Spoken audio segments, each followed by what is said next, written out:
प्रिय साधक, आज के वीडियो में आप लोगों को मंत्र तंत्र विधि विधान पूजा पाठ गुरु बनाने से आपको प्राप्त होता है। ऐसा नहीं है, आपको गुरु ना भी बनाए तो भी आपको प्राप्त होता है। यदि आपको भाग्य में, आपके किस्मत में वो चीज़ें है तो आपको अपने आप वो चीज़ें मालूम चलने लगता है, जिनको सपनौती बोला जाता है। सपन के माध्यम से जानकारी मिलना, सपन के माध्यम से सीखना, सपने के माध्यम से विद्या हासिल करना, विद्या को ग्रहण करना। उनमें जो होते हैं आपका देवी देवता या आपके घर का कोई भी बाबा हो, वह आपको सिखाते हैं। कई ऐसे देवी देवता है, इनमें जो है नाम नहीं लेना चाहिए, इसलिए मैं नहीं ले रहा हूँ, आपको शॉर्टकट में समझा रहा हूँ। इसमें जो है जिनको सपने के माध्यम से जानकारी मिलता है उनको सपने के माध्यम से जानकारी दिया जाता है, और वह जो है सपने के माध्यम से सीख करके जो है आगे बढ़ते हैं। इस चीज़ को, विद्या तंत्र मंत्र को ग्रहण करके अपने जीवन में उसका लाभ लेते हैं, और किसी भी प्रकार की उनको कष्ट भी नहीं होता। और जो उन्हें कष्ट पहुंचाते हैं, कष्ट पहुंचाने वाले व्यक्ति को खुद व खुद कष्ट पहुंच जाता है। ऐसा क्यों होता है? क्योंकि उनके साथ में देवी देवता है। देवी देवता खुद अपनी मर्जी से उन्हें रक्षा कर रहे हैं, अपनी मर्जी से उन्हें कृपा बनाए हैं, अपनी मर्जी से उनको बालक समझे हैं, और वह अपने बालक को, अपने सेवक को बिना आदेश दिए ही रक्षा करेंगे, उनको देखभाल करेंगे, और किसी भी प्रकार की परेशानी में पड़ने भी नहीं देंगे। कोई शत्रु चाह करके भी उन्हें हानि नहीं पहुंचा सकता। यदि कोई व्यक्ति उन्हें हानि पहुंचाना चाहता है तो उनको खुद व खुद हानि पहुंच जाएगा। सपने के माध्यम से प्राप्त किया हुआ विद्या, मंत्र, तंत्र, विधि विधान बहुत पावरफुल होता है, क्योंकि वह जो है सिद्ध किया हुआ रहता है, और सपने के माध्यम से जो चीज़ें आपको मिल जाता है वह चालू रहता है, और जब भी आप उसका प्रयोग करना चाहे कर सकते हैं। वह हमेशा चालू ही होता है, और उसका प्रयोग कई लोगों ने देखा है करके, और 100% वह जो है काम करता है। जितना काम वह चीज़ें करेगा, वह चीज़ें जो आपको देवी देवता ने बताए हैं, आपके बाबा ने बताए हैं, वह चीज़ें जितना आपको काम करेगा, आपके इस जीवन में कहीं से भी लिया गया शक्ति मंत्र उतना कार्य नहीं करेगा। कार्य करता है लेकिन उतना नहीं करेगा जितना जो आपको डायरेक्ट मिला है। इनडायरेक्ट जो कहते हैं, आपको जो मिल चुका है वह जितना कार्य करेगा उसका बरोबरी कोई नहीं कर सकता। फिर भी आपको गुरु बनाना है, फिर भी आपको गुरु बना करके ही आगे बढ़ना है। सब कुछ आपको ऑलरेडी देवी देवता देते हैं, इसका मतलब ये नहीं है कि आपको गुरु नहीं बनाने हैं, आपको गुरु बनाने हैं। आप यदि गुरु बनाते हैं तो आपका वह चीज़ें और अच्छा से कार्य करेगा। गुरु बिना ज्ञान नहीं है, और गुरु बिना कोई मंत्र चलता नहीं। सपने के माध्यम से जो भी चीज़ें आपको मिलता है वह तो चलता है, वह काम करता है, क्योंकि इनडायरेक्टली वह चीज़ें आपको मिला है।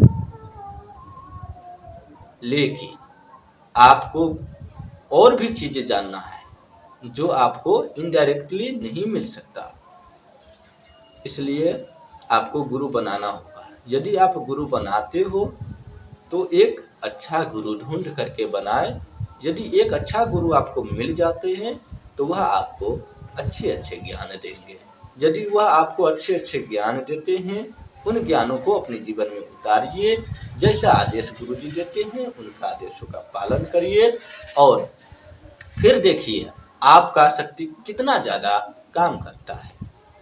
ऐसा नहीं है कि आपको इनडायरेक्टली आपको सब कुछ मिल गया है तो आप गुरु ही नहीं बनाएंगे। कई लोग नहीं बनाते हैं, सोचते हैं कि हमारा तो देवता ही हमारे गुरु है, क्योंकि वही हमें सब कुछ सिखाए हैं तो गुरु हमारा वही हुए, तो हम क्यों किसी को गुरु बनाएं। ऐसा नहीं होता। राम जी भी गुरु बनाए हैं। राम जी तो स्वयं ईश्वर थे, उनको तो सब कुछ आता था। उनको इतना कुछ आते थे, इतना कुछ आते थे, फिर उन्हें गुरु बनाने की कोई जरूरत ही नहीं। कृष्ण भगवान वो तो स्वयं ईश्वर है, स्वयं पर ब्रह्म है। और जब स्वयं पर ब्रह्म है तो उन्हें गुरु बनाने की क्या आवश्यकता, वो भी गुरु बने। इस धरती पर जितना भी महान पुरुष जन्म लिए हैं, जितना भी महात्माएं हैं, जितना भी शक्ति प्राप्त किए हैं, जितना भी ऋषि मुनि साधु संत हमारे सनातन धर्म में है, जितना भी ईश्वर है, अवतार है, सभी ने गुरु बनाए। तो आप ऐसा क्यों सोचते हैं कि हमें गुरु नहीं बनाने हैं? छोटा सा ज्ञान क्या आपको मिल गया कि आप गुरु ही नहीं बना रहे हैं? आपको अपने शक्ति पे घमंड हो गया है। यदि आपको अपने शक्ति पे घमंड हो गया है तो फिर आपको कोई नहीं बचा सकता। मैं बोल रहा हूँ, जब जितना हमारे सनातन धर्म में अवतार लिए ईश्वर है, भगवान है, जोगी बाबा है, साधु बाबा है, संत है, ऋषि मुनि है, सभी ने गुरु बनाए हैं, जो कि उनके पास जो शक्तियाँ थे आज हमारे पास हो ही नहीं सकता। उनके पास जो अलौकिक शक्तियाँ थे आज मेरे पास हो ही नहीं सकता। वो गुरु बनाए हैं तो हम क्यों नहीं बनाएंगे? आप रूपी आपको कितना भी ज़्यादा शक्ति मिल जाए, कितना भी ज़्यादा पावर मिल जाए, कोई मतलब नहीं। गुरु नहीं है तो वह सब कुछ नहीं है, कोई मतलब ही नहीं है उनका।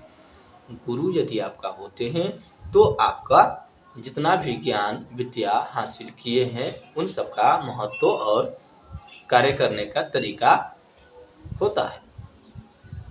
और बहुत कुछ भी होता है, सब कुछ तो एक छोटा सा वीडियो में बताना नहीं हो सकता। छोटा सा वीडियो में सब कुछ आपको नहीं बता सकता। सब कुछ बताने के लिए ज़्यादा समय देना होगा और ज़्यादा समय मैं वीडियो में आपको नहीं दे सकता। इसलिए अच्छे से जानकारी आपको चाहिए तो सामने आना होगा और सामने में समय देना होगा। यदि आप सामने में समय देते हो, सामने में समय दे करके कुछ जानकारी लेते हो तो वह उनका बात कुछ और ही होता है। यदि आप साधक हो, मेहनत करते हो, साधना करते हो, तपस्या करते हो, अलग अलग आयामों की साधना करते हो, अलग अलग परंपरा की साधना करते हो, तो उनमें आपको उसी परंपरा का ज्ञान मिलता है। ज्ञान अनेकों प्रकार की हो सकता है। काली शक्ति और काली माता में फर्क है। बुरी शक्ति और शक्ति माता में फर्क है। इसलिए गुरु ही सब कुछ बताएंगे। गुरु होगा तो आपको ज्ञान मिलेगा, आगे की राह मिलेगा, रास्ता मिलेगा। जो रास्ता आपको नहीं पता गुरु जी बताएंगे। जहाँ तक आपके गुरु को पहुँच होगा वहाँ तक उनको मालूम होगा, वो चीजें आपको बताएंगे। सब गुरु एक जैसा नहीं होते। गुरु भी चाहते हैं कि हमारा चेला हमसे आगे बढ़े। कुछ गुरु चाहते हैं कि इन चेला को हम कोई भी चीज देते हैं तो यह हमसे आगे चला जाएगा, फिर हमें कौन पूछेगा। यहाँ पर उनका जो है अपना स्वार्थ छिपा होता है। और जिन गुरु के अंदर में स्वार्थ छिपा हो वह गुरु आपको कुछ नहीं दे सकता। जिन गुरु के अंदर में स्वार्थ नाम की कोई भावना मात्र नहीं है, किंचित मात्र स्वार्थ जिन गुरु में नहीं है, वह गुरु आपको सब कुछ बताएगा। और जो गुरु आपको सब कुछ बताते हैं वह गुरु को आदर करना सीखिए। और उन गुरु को आदर करके आप जो भी चीज़ हासिल करेंगे, जो भी चीज़ें आपको चाहिए वो चीज़ें आपको हासिल हो जाएगा। और हासिल होने के बाद उन चीज़ों को आप सही ढंग से अपने जीवन में लाभ लीजिए। यदि आप उन शक्तियों को अपने जीवन में सही तरह से चलाते हैं, सही रास्ता, सही नियम सिस्टम लगा करके चलाते हैं, तो वह शक्ति आपका सालों साल तक बरकरार रहेगा। यदि आप कहीं भी शक्ति को इस्तेमाल करने में कहीं भी यदि आपसे भूल चूक हो जाता है, तो आपको वह शक्ति आपसे अलग हो जाते हैं।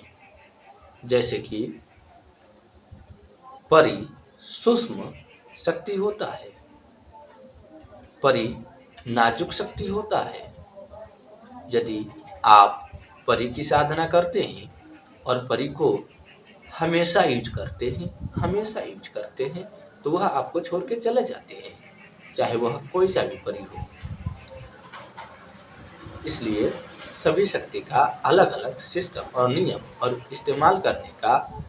इस्तेमाल यानी प्रयोग करने का कई अलग अलग तरीका है। इसलिए नियम और सिस्टम बना होता है। यदि नियम और सिस्टम ना बना होता तो आज धरती पर उथल पुथल मच जाती। ऐसे भी कलयुग आ चुके हैं, तो उथल पुथल देख रहे हो किस तरह से मच रहा है। अभी 5000 कुछ साल ही बीते हैं, तो इतना उथल पुथल मच रहा है। यदि कुछ आगे कलयुग और जवान होगा तो कितना उथल पुथल मचेगा, सोच सकते हो। आज ऋषि मुनि साधु संत महात्मा बैठे हुए हैं और ज्ञान देते हैं। यह साधु संत ऋषि मुनि महात्मा ही आप लोगों को ज्ञान देकर आपके अंदर ऊर्जा समाहित करके आपको कंट्रोल करता है और आपको उथल पुथल होने से बचाते हैं। उस समय में भी यदि कलयुग कितना भी जवान क्यों न हो जाए, कितना भी बलवान क्यों न हो जाए, यदि ऐसे ही ऋषि मुनि का सम्मान व्यक्ति करता रहे, साधु संत का इज्जत करता रहे और धर्म हमेशा काबू और मजबूत में रहे, तो कलयुग कितना भी जवान क्यों न हो जाए, कितना भी उथल पुथल क्यों न हो जाए, संभलने का रास्ता मिल ही जाएगा। जब ऋषि मुनि साधु संत महात्माएं उन जवानों में होगा, उन समय में यदि ऋषि मुनि महात्मा साधु संत का आदर होगा, तो फिर बुरी शक्ति कितना भी पावर क्यों न लगा ले, साधु संत के आगू में झुकना ही पड़ेगा। जैसे कि दारू का नशा जब धीरे धीरे चढ़ता है तो उसे उतारना ही पड़ता है। उसी प्रकार से कलयुग एक बुरी है, कलयुग एक बुरा है और बुरा को तुरंत अलबलाने की आदत होता है।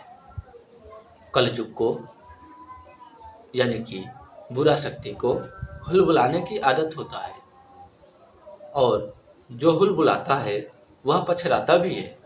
इसलिए कलयुग को पछाड़ना है तो धर्म से बंधे रहो। सनातन धर्म ही एक ऐसा धर्म है जो कैसा भी बुरा से बुरा व्यक्ति क्यों न हो, उन सब का नाश करने का साधु संतों के अंदर पावर होता है।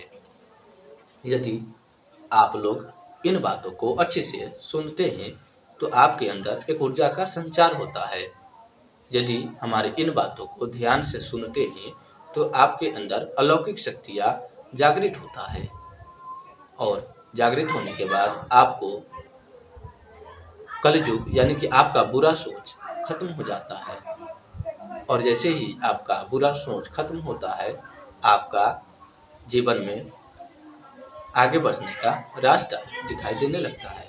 यदि आपको आगे बढ़ने का रास्ता दिखाई देने लगा हो तो आप मन को शांत करें, मन को स्थिर करें, शरीर को एक नियंत्रण में ले लें इस तरह से।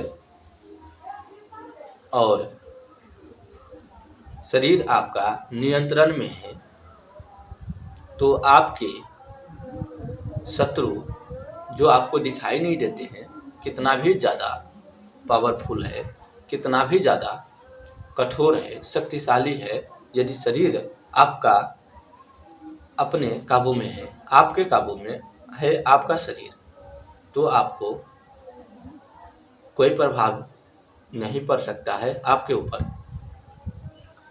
यदि आपके ऊपर कोई प्रभाव किसी भी बुरी शक्ति का नहीं पड़ता है, यह सातों बहिनी माता महारानी आपके सामने मिलेगा। यदि सातों बहिनी माता महारानी यदि आपको सामने मिलते हैं, और भी कई ऐसे माता है जो आपको सामने मिलेंगे, काली माता, तारा माता, दसों महाविद्याएं, जया विजया, छिन्नमस्तिका, अलग अलग आयाम है। काली की भी कई आयाम है। उनमें से धार्मिक शक्ति में से कोई भी शक्ति आप चुन लो, उनको आप ध्यान लगाओ, वह शक्ति आपको सामने मिलेगा। यदि आपके शरीर पर आपका नियंत्रण है तो आप ध्यान अवस्था से किसी भी शक्ति को देख सकते हैं, उनसे कार्य करवा सकते हैं, उन्हें मना के, उन्हें बात करके, उन्हें किसी भी प्रकार से जो भी ऊर्जा से ऊर्जा मिला करके ऊर्जा से ऊर्जा बात करता है, तो आपको ये सब कर लेते हैं। जब ये सब आप कर लेते हैं तो आपको किसी भी प्रकार की चिंता करने की जरूरत नहीं है। और ये सब कर लेते हैं तो शक्ति से शक्ति यदि जुड़ जाता है तो एक अलग ही मन में भाव देखने को मिलता है। और जब मन में अलौकिक भाव पैदा होता है तब आपको किसी भी प्रकार की कोई भी परेशानी उस समय नहीं सोचता। तब आप एक दिव्य शक्ति प्राप्त कर चुके होते हैं। दिव्य आपका ज्ञान आपके अंदर समाहित होने के लिए तैयार रहते हैं।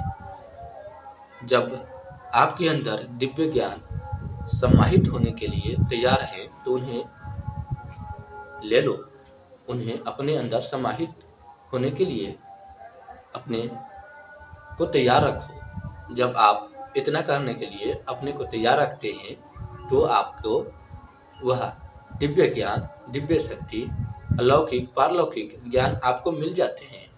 यदि आपको लौकिक पारलौकिक ज्ञान आपके अंदर समाहित हो जाता है तो आप एक ब्रह्म साधु बन जाते हैं, एक ब्रह्म शक्ति का स्वामी बन जाते हैं। छोटा सा ही सही, छोटा सा ही ब्रह्म शक्ति का स्वामी यदि आप बन जाते हैं तो आपको एक प्रकार की दिव्य मन में भावना उत्पन्न होते हैं। जब आपके अंदर एक दिव्य भावना आपके अंदर उत्पन्न होते हैं तब आपको किसी भी प्रकार की दुनिया में कुछ भी हो रहा है उससे आपको मतलब नहीं होता। आप एक ऋषि हो और आप एक साधु हो, संत हो, महात्मा हो। जब आप इतना आपके अंदर में दिव्य लौकिक पारलौकिक शक्ति आपको समाहित हो जाता है तब आपको बाहरी आवरण में क्या हो रहा है आपको बैठे बैठे मालूम चल जाएगा। और बाहरी व्यक्ति से आपको किसी भी प्रकार की नाता या प्रेम नहीं रहेगा। बाहरी व्यक्ति के बारे में जान सकोगे, बाहरी व्यक्ति के बारे में सब कुछ हासिल कर सकोगे। वह क्या किया है, कहाँ से आया है, क्या करके आए हैं, किधर जाएगा, वो सब कुछ आपको मालूम चल जाएगा। जब सब कुछ आपको मालूम चल जाते हैं तब आप एक ऋषि होते हो, एक साधु होते हो, एक संत होते हो। जब आप बैठे बैठे सब कुछ मालूम करते हो तब आपको बाहरी मोह माया से छुटकारा मिल जाता है। जब आपको बाहरी मोह माया से सदा के लिए छुटकारा मिल जाता है तब आपको किसी भी प्रकार की कोई चिंता ही नहीं रहता। बाहर कुछ भी हो, आपके घर में भी कुछ भी हो, आपको कोई मतलब नहीं रहता। आप एक धर्म में बंध गए हो। अभी आप एक धर्म शक्ति में बंधे हुए हो और वह धर्म शक्ति आप में बंधा हुआ है। और जब तक वह धर्म आपके अंदर बंधा रहेगा, कलयुग चाहे बुरी आत्मा, चाहे कोई भी बाहरी आवरण जो आपको नुकसान पहुंचाने के लिए आया हो, वह बाहर ही खड़ा होंगे। चाहे वह यक्षनी, पिशाचनी, भूतनी, प्रेतनी, डाकनी, दुष्ट शक्ति कुछ भी हो। जो शक्ति आपको मारने आएगा या किसी के द्वारा भेजे गए होंगे, कोई भी तांत्रिक, कोई भी साधु, कोई भी महात्मा आपके जांच के लिए या आपको कुछ क्षति पहुंचाने के लिए आपको किसी भी प्रकार की शक्ति आपके पास भेजे, तो वो शक्तियाँ आपके सामने खड़ा मिलेगा। उस समय आपको देखने की शक्ति मिल चुका होगा। अब आप देख सकते हैं। जब आप देख सकते हैं तो शक्ति आपको सामने दिखेगा, लेकिन आपको छुएगा नहीं और आपको क्षति भी नहीं पहुंचाएगा। कहीं से भी कोई भी शक्ति आया हो, गया हो, आपको दिखाई देगा और आपके लिए भी कोई शक्ति भेजा गया होगा तो आपको सामने खड़ा होगा और वह शक्ति आपके सामने आते ही इसलिए खड़ा हो गए क्योंकि वह शक्ति आपको आदर करते हैं, वो शक्ति आपको इज्जत करते हैं, वो शक्ति को आप महात्मा देखते हो, साधु देखते हो, संत देखते हो।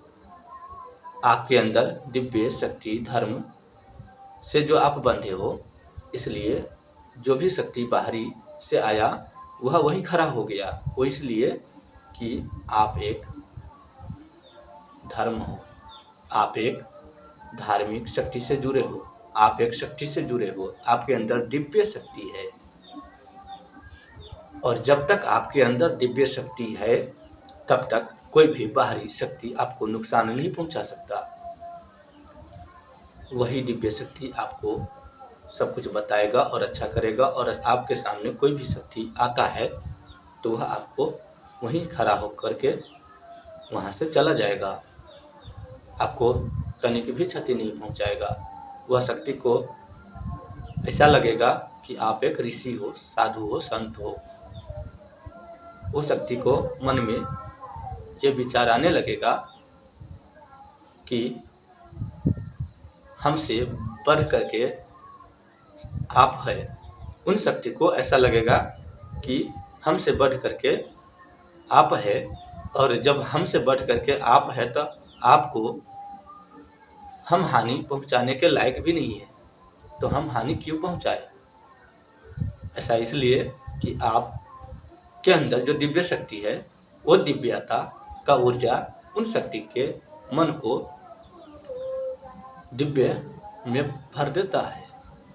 उन शक्ति को अंदर भी दिव्य ज्ञान संचार होने लगता है, और जब उन शक्ति के अंदर भी दिव्य ज्ञान संचार होने लगेगा तो वह शक्ति भी आप में समाहित हो जाएंगे, आपसे जुड़ जाएंगे, और वह शक्ति भी आपके लिए कार्य करने लगेगा। इसी प्रकार की कई ऐसे प्रेरणा, कई ऐसी शक्ति होते हैं जो आपके समझ से बड़े हैं, और यह दिव्य ज्ञान, दिव्य लौकिक, पारलौकिक शक्ति, धर्म, आध्यात्मिक शक्ति का कई ऐसी सनातन धर्म से जुड़ा हुआ ज्ञान आपके लिए लेके आता रहता हूँ। और सबसे बड़ा धर्म सनातन धर्म है, और इनमें शक्ति और धर्मों का कमी नहीं है, दिव्य शक्ति का भी कमी नहीं है। और उन सभी दिव्य शक्ति के बारे में बारी बारी से आपको बताता रहूँगा। अभी इस चैनल को सब्सक्राइब कर लीजिए और बगल में बेल आइकन दिया होगा उसको भी दबा दीजिएगा।